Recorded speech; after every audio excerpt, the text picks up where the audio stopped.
En Agenda Mundial tenemos lista la información internacional más importante a esta hora. Las actualizaciones están en Estados Unidos, Argentina, Brasil y Ecuador. El presidente de Estados Unidos, Donald Trump, está empeñado en terminar la guerra entre Rusia y Ucrania. Por esa razón está previsto que pronto se reúna con su homólogo ruso, Vladimir Putin, y espera que en ese encuentro se lleguen a acuerdos. José Levi de CNN con la información. Donald Trump expresa, por un lado, su satisfacción por los resultados del encuentro de su enviado y hombre de confianza, Steve Witkoff, con el presidente ruso Vladimir Putin en el Kremlin. Él asegura que fue un encuentro altamente productivo, que hubo grandes avances, que todos expresaron su deseo de paz. También en términos similares se habría expresado Trump en una conversación con el presidente ucraniano Volodymyr Zelensky, quien de su parte aseguró que en esa conversación también estuvieron presentes líderes europeos. Pero por otro lado, Donald Trump sigue con las opciones de castigo contra Rusia y contra aquellos que compran lo que son fuentes energéticas, petróleo, gas, a Moscú, imponer este castigo arancelario, caso de que al final Rusia no terminara de concretar sus deseos aparentes, expresados ahora a Witkoff, de llegar a una solución de la guerra con Ucrania. Pero en cualquier caso vemos que se trata de una situación en la cual existe una enorme desconfianza, por eso estas tarifas secundarias, pero junto a esto pudiera ser que se haya visto algún tipo de cambio significativo en la actitud de Vladimir Putin con respecto a la paz. José Levi, CNN, Jerusalén. En Argentina, el presidente Javier Milei enfrenta una serie de diferencias al interior de su gobierno.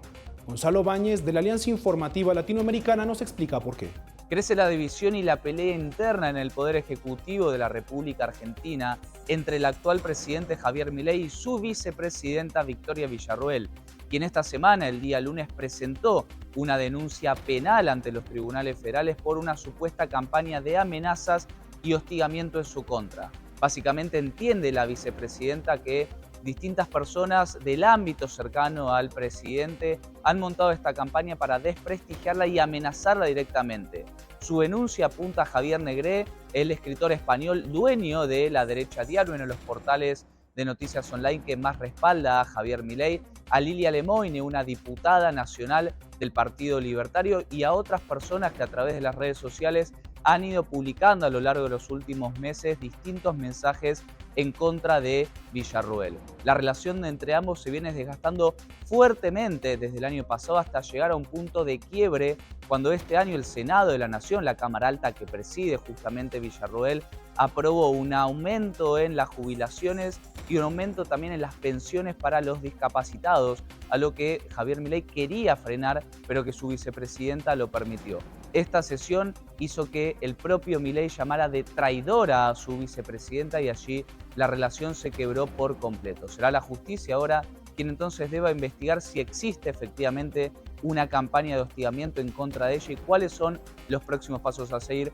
Lo que es seguro es que el contacto y la comunicación entre ambos está totalmente roto. Informó desde Buenos Aires, Argentina, Gonzalo Báñez para la Alianza Informativa Latinoamericana. Y en Brasil, el expresidente Jair Bolsonaro permanece bajo arresto domiciliario. Sin embargo, el juez que lleva su caso permitió que familiares lo puedan visitar sin autorización previa. Gustavo Uribe con el informe. El magistrado Alejandro de Moraes del Supremo Tribunal Federal de Brasil autorizó este miércoles que el expresidente Jair Bolsonaro reciba visitas de sus hijos, cuñadas, nietas y nietos sin necesidad de una autorización previa. Bolsonaro fue detenido el lunes bajo arresto domiciliario. Para Alejandro de Moraes, Bolsonaro no respetó algunas medidas restrictivas que estaban vigentes desde el 18 de julio al publicar contenido en la red social de sus hijos. En la decisión anterior, el juez había indicado que todas las visitas al Bolsonaro, excepto las de sus abogados, requerirían una autorización previa del Tribunal Supremo.